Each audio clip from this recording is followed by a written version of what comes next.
hayzlariga mos kelmaydi. Bizani to'polonchimiz juda ham chiroyli bo'lib yotgan Doppler tekshiruvdamiz. Dopplerdan boshlashdan oldin albatta biz bolajonimizni hamma strukturasini qarab chiqamiz.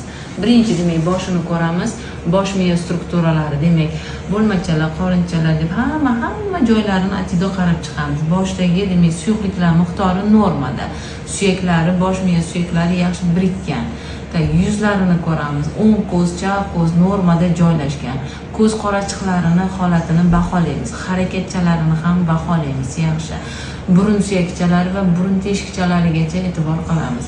Lablari, yuqoriga pastga lablari yaxshi, yuqoriga pastga tana suyaklari butun yaxshi. Qorin bo'shlig'i a'zolariga tushamiz. Demak, qorin bo'shlig'i birinchi o'rinda ko'rib chiqamiz, buyraklari o'z o'rnida joylashganmi, kengayishlari yo'qmi qaraymiz. Mochovoy puzerni holatiga e'tibor qilamiz, bor yaxshi.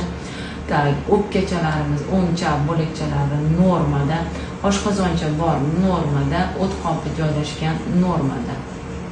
Yurak strukturasini baholaymiz. Yurakchalarimiz, demak, klapanlariga e'tibor qilamiz va qon tomirlarini baholaymiz. Endi yurak urishini bitta eshitib qo'yamiz. O'z sroga mosmi? Bradikardiya, taxikardiya yo'qmi?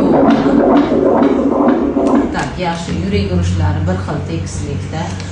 Demak, ko'ramiz. 134, 131 ekan, 131. Chassamizni qo'yib ketamiz. Endi oyoqchalari va qo'llariga e'tibor qilib ketamiz.